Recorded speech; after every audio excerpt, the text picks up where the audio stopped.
Hey, what's going on, everybody? Before we begin, I'd like to thank our sponsors, Mountain Glass, Diddy Clips, North Star Glass, and Glass Hive. All right. Let's get to it. So here we are, picking a hole at the bottom of this tube here. A quick little flash to the top screen there for some reason. All right, so I picked this hole, and I'll get more into picking a hole when we finish the piece here. I'm just reaming out the center, and I'm getting ready to attach a blow tube. So here I am, I'm staying out in like the annealing flame.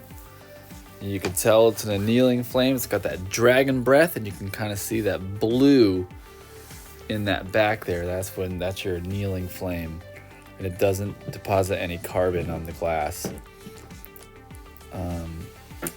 So I'm just about to get these too hot, and I realize that I don't have any air pressure, so I won't be able to puff that seal out. So what I use is this guy right here. It's a little neoprene cork. I get the green ones. There's green ones and there's red ones. Green ones are cheaper. Actually, I don't know if the corks come in green or red, but I know that the multi-leveled ones, the multi-sized ones, those come in different colors. Anyway, so I got that ripping hot. I kissed them. I pushed. I pulled, and here I am, and I'm blowing in there, trying to get that seal nice.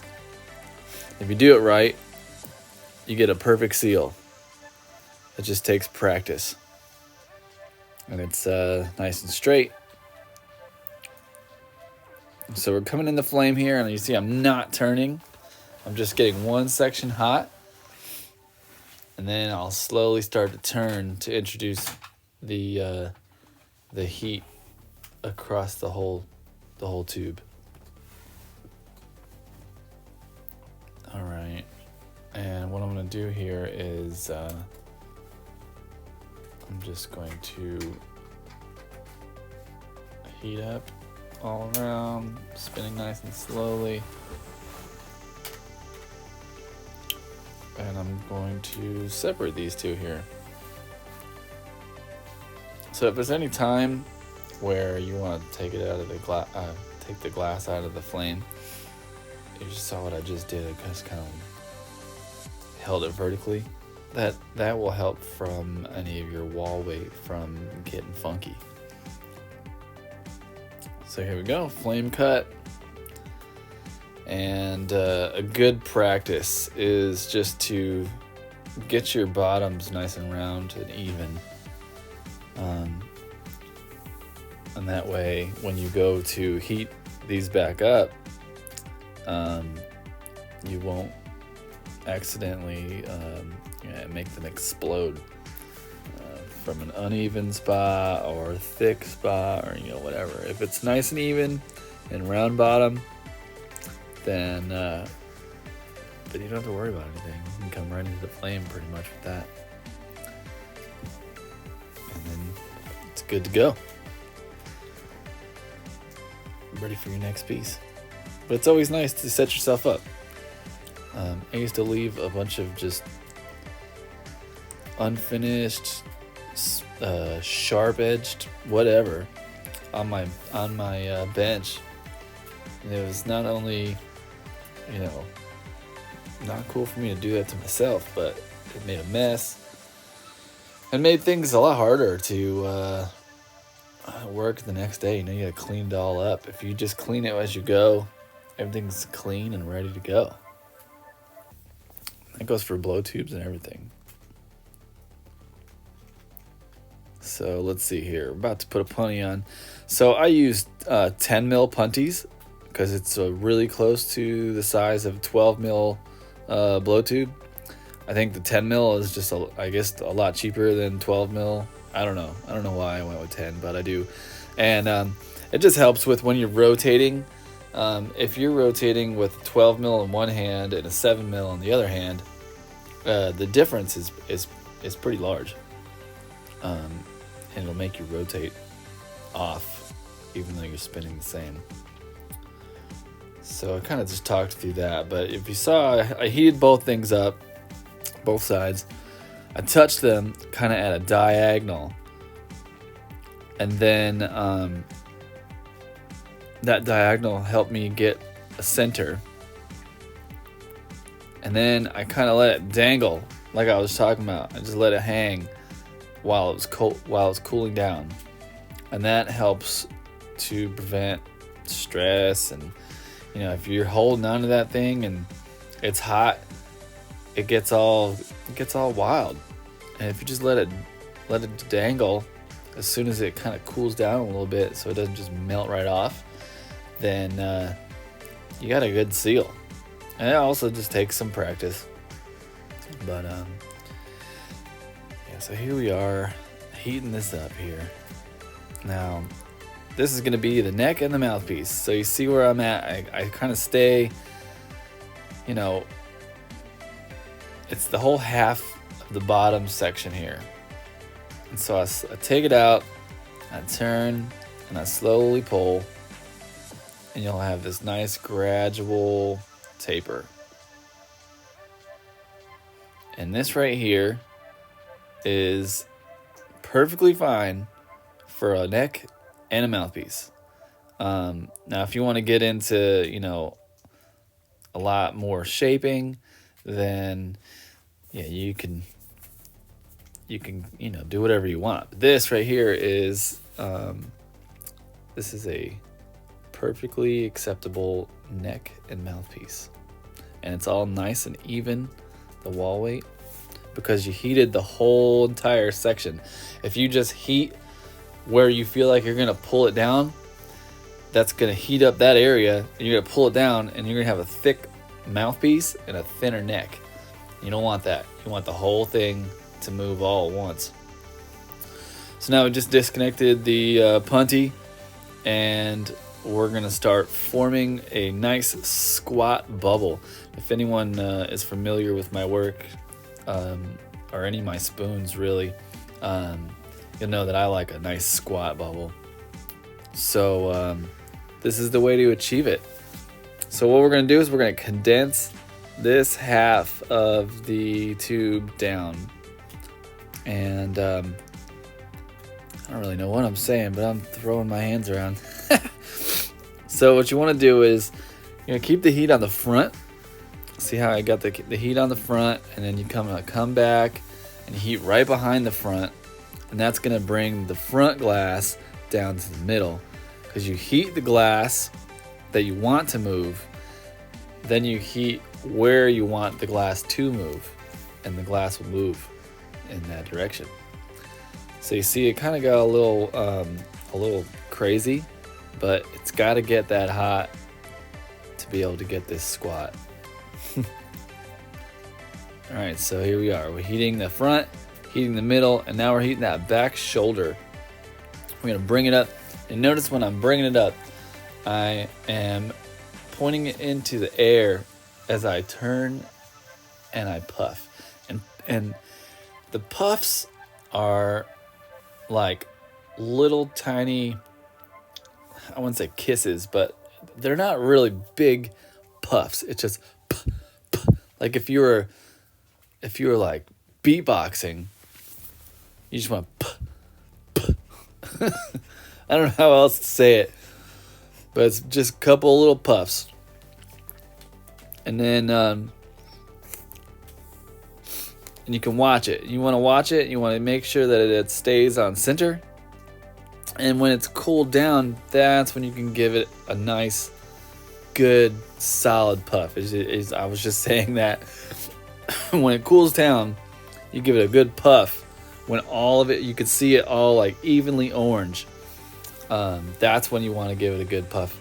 It'll make that wall weight nice and super even.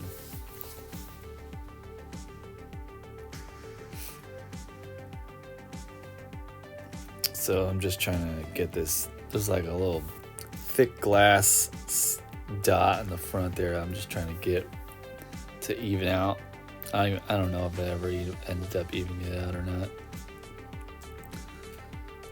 So here we are, we're trying to get this thing to go back to squat. So we heat in the front, heat in the middle, and heat in that little back shoulder.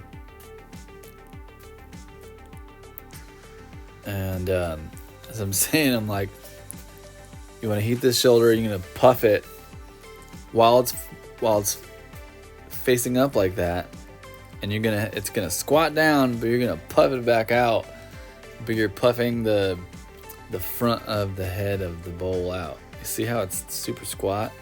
It's almost too squat. I'll probably end up puffing this back out a little bit.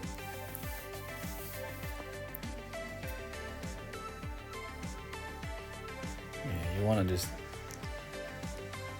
go all around, get that whole thing hot. And see how I'll take it out.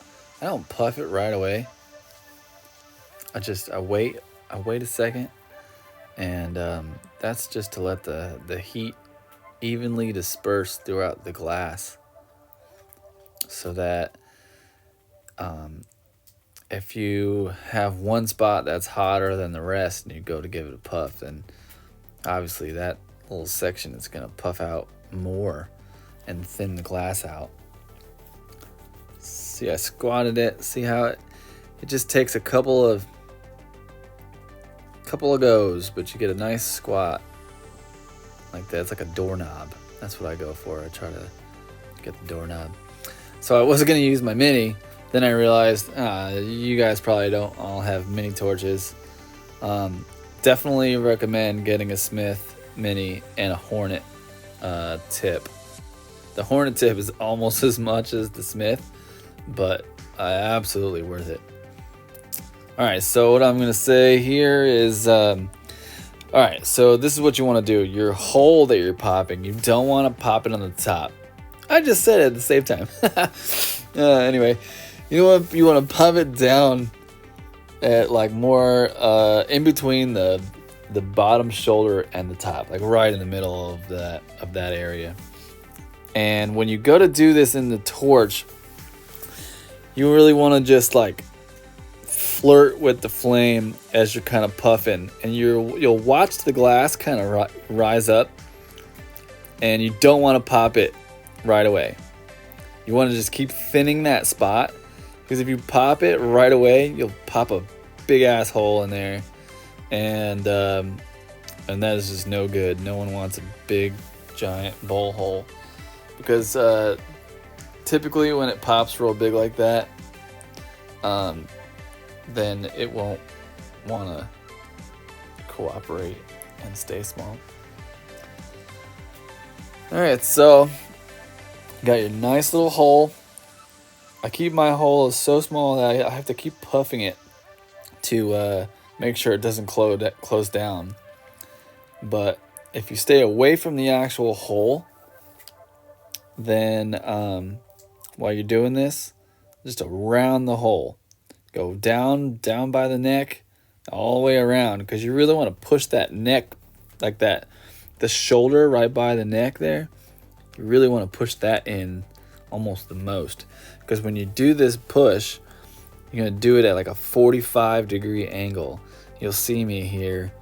I'm looking down and I'm pushing in. Now it looks like I'm pushing straight down, but if you notice, the spoon is actually like at an angle. I have the blow tube in my mouth, looking down at the bowl, and I'm pushing down. It's a 45-degree. That's where you want it. See, it looks like it's straight, but it's not. It's not straight. I'll show you in a second here. You'll see. So I go in a couple times, making sure my bowl is nice. You want it nice and straight. And I also put it in there and give it a puff. And so what that does is that glass will go and hug the bowl push, so you have a nice tight bowl. So you can see the angle there.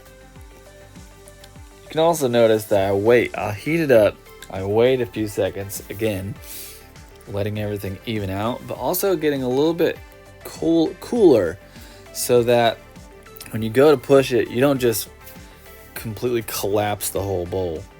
See, look, here you go. Here's the angle. Look at that. It's a big angle. That's what you want. But yeah, you don't want to collapse the whole bowl. You want that bowl to be nice and tight around there. All right, so you come in. You want your carbs at the bottom, like same kind of thing, like in between where your neck is and the middle of that doorknob, or closer towards the edge of the doorknob, but not further out. It's this is like the preferred spot right here. So I kind of like, again, I will puff it out, and I let gravity kind of pull it down a little bit, and then poop, pop it right out in the flame. So what you want to do when you're doing that is when you blow, you're gonna watch the blister kind of go. Just give it a slow puff and watch the blister. Don't pop the blister. And you can notice the wall weight around the blister. You'll see that hole, and that's going to be the size of your hole. So if you just try to puff it right out, you'll blow a hole so big.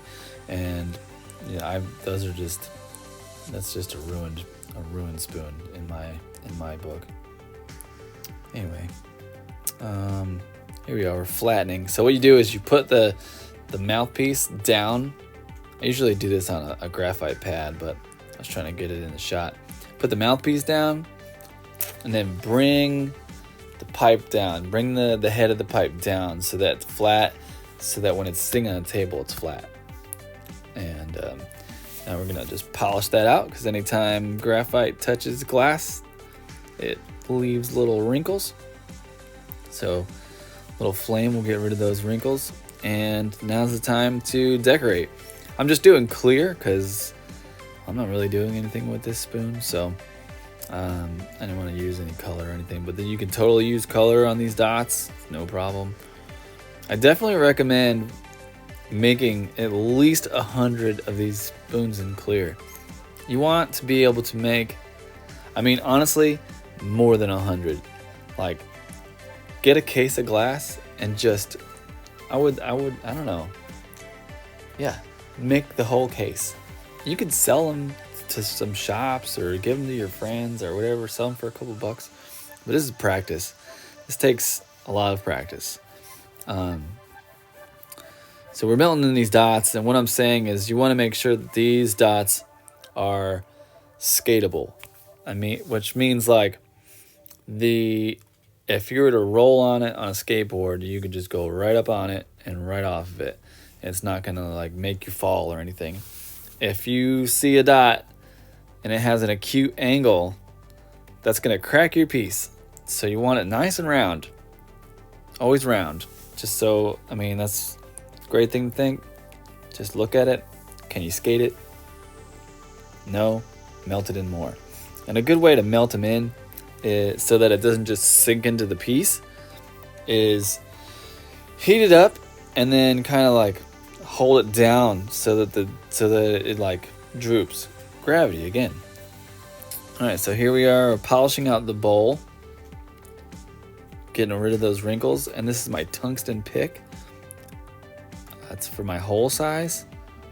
Get the tungsten pick hot and just put it in the hole, and it will make the hole the right size. Super simple. All right, so now what I'm saying is, do not go and try to disconnect this thing off the mouthpiece, because you have been away from that mouthpiece for so long that it will crack. So I'm going over what I'm using. I think it's a 32.4 is the tube size. I know. 32.4 is the tube size.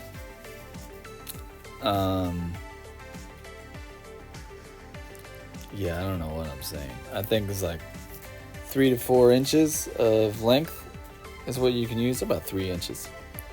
I was going over pulling points. I actually made a whole video of pulling points and making prep and whatnot, but I did not like it. So I'll redo that, and I'll put that up. But I figured I'd do this. I'll finish up with this because I did make a pipe after the pulling points and breaking down tubing and whatnot.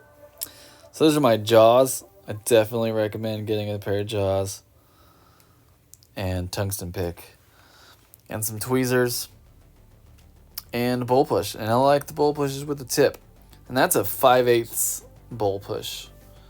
You can do 1/2 inch bowl push, 5/8 bowl push, 3/4 inch bowl push. Those are all I have all of those, and they have their place in time for sure. You can play around with it. I think the 5/8 bowl push is the one that the majority of people really like. And about a knuckle deep, I guess, is what, like in your pointer finger, is what most people like the bowl size. But again, you can do whatever with that. All right, so these are the economy grabbers, I believe. I think they're like $50. I've been using them for 3 years. I have the BHO Hemoth claws, and I never use them. I've used them on the lathe a couple times, but yeah, I never use them. This is my go-to. I use this and then a set of tongs. I guess I could go over how to make these tongs. It's like $20 finishing tongs off of Amazon. All right, so heat the tongs up, and then you want to come in way far away from your spoon. Let me say that again. Come in at least an inch away from the spoon every time. With clear, really, it wouldn't be that terrible to go in right there, but that connection is not like a super happy seal. And if you had any kind of acute angles or any kind of anything wrong with that seal, coming in right there would crack your whole spoon. So don't do it. Just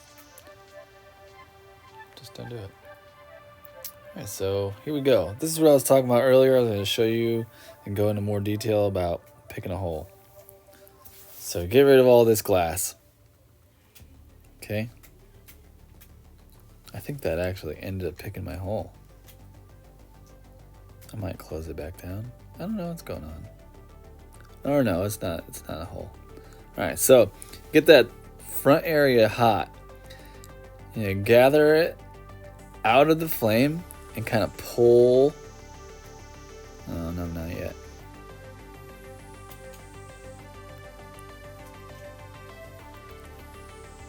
Now here we go.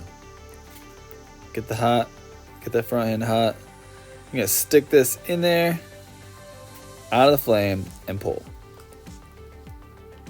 You're gonna get a little hat.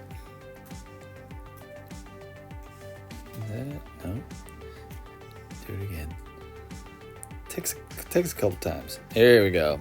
Pull that. We're just pulling that glass out. You don't want to heat too much because you'll keep pulling glass from your spoon, and then your hole will be huge. All right, so then you're gonna tap that little. It's like a little hat. And then when you tap it off, bring it back to the flame, and boom, it opens right up. Perfect. Always ream all the holes that you make. It doesn't take long, and it just, I hate looking at a spoon that has a funky, wonky little hole. That's it. Oh yeah, so this is what we do now. So this is when you would do any kind of dots on the neck, or if you're gonna do like an octopus, or any like a frog or whatever, a flower, anything. This is when you're gonna do it. After you've popped your hole here and you're holding it by the claws. Well, actually, let me take that back. When I do octopuses and frogs and stuff, I'm already still on the blow tube. So this is when you do your dots. I'm sorry. So yeah, again, just throw your dots down there, make sure they're melted in. See how I'm heating it? I'm gonna heat it and then kind of heat it upside down. so that gravity kind of pulls that dot away from the spoon. So they'll just like become a magnified little area. And that's it. Take it off your claws. I use these long tongs. And, well, those aren't the long tongs, they're just regular tongs. I just put it in the kiln. It's good to go. So yeah, thanks so much again for subscribing. And thanks again for Diddy Clips, Mountain Glass, North Star Glass, and Glass Hive.